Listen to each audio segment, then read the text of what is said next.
So the Bryce Young interview with the Pivot has been all the rave as of late. But there's one thing that he said in it that I think could be a freeing thing for any and everybody with an ear to hear it. Let's talk about it today on the One Carolina Show.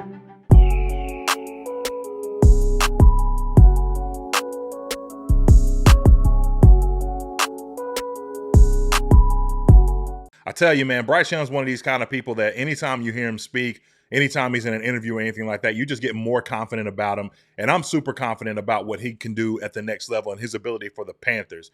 I am tapering my expectations because obviously I know that rookie quarterbacks struggle, as does anybody that come into the league. But I tell you, the guy's talent level is just phenomenal. But there's something he said about a very open thing that people have been talking about, which is his size. Listen to this exchange that he had with Channing on the Pivot podcast. Man, you brought up a couple times, and it's sadly become the narrative. You got to be getting tired of that small shit. Have you always, they act like you are a Lord of the Rings hobbit or something. Like, is it that, because great in high school, Heisman Trophy winner, has that always been there? Because the league will go find some shit to knock you and take some money from you now. Has it always been there? Have you always been questioned about your size?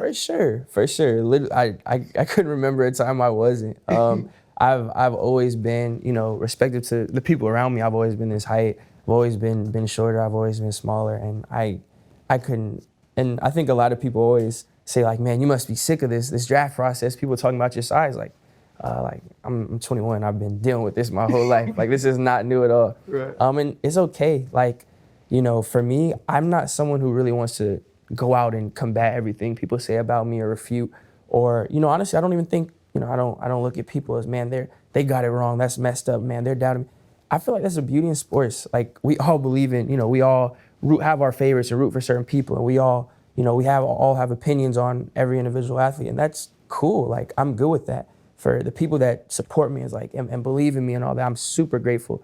But for everyone who doesn't think it thinks I'm too short or whatever it may be, like I never take that stuff personally. Like I feel like the beauty of sports is, we get to have these conversations. We all grew up going to barbershop and talking sports and arguing. And like I'm blessed to be able to be in a situation where people have an opinion, and I'm grateful for that. And I don't really get too sick of hearing it. I know who I am. I'm confident in that. And for me, this isn't anything new. But it's something that I've been hearing for a long time. I love this, man. And I'm going to tell you why I love it. There's so much value and benefit to not just not caring about what people say about you or what they think about you or anything like that, but not internalizing it. Many of us will say that, oh, I don't care what this person thinks, or I could care less or whatever like that. But most of us internalize it. And I think that there's a valuable lesson to be learned from someone like this who has heard this very thing his entire life, right? He's had to deal with this from the time that he was first playing Pee Wee football through high school, college, and it's never affected him on any level. But it's not so much that it didn't affect him on the field. It didn't affect him here. And that's what this position is. The quarterback position is cerebral. I would like to think it's probably 70% your mind and 30% your actual ability, physical ability, right?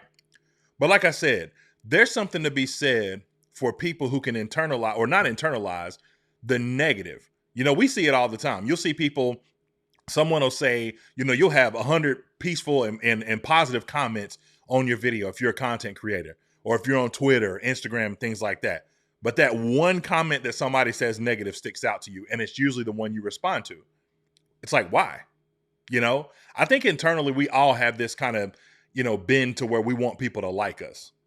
But the ones of us who can overcome that, the ones who can, despite the kind of things that come against you or the people that may rally against you or anything like that, can persevere. That's when you become the 1%. That's when you take your talent and everything else that you have to a whole nother level. I got to tell you, my bias is showing, and it's cool. I understand it. I want this guy as a quarterback, make no bones about it. But what this guy displays as a character, as a man, is far beyond anything he can do on the football field. But I'm super excited. Let me know what you guys think below. Make sure to comment, hit the like button, subscribe button, and bell notifications so you never miss a video. 8 days away to the draft, guys. Keep pounding.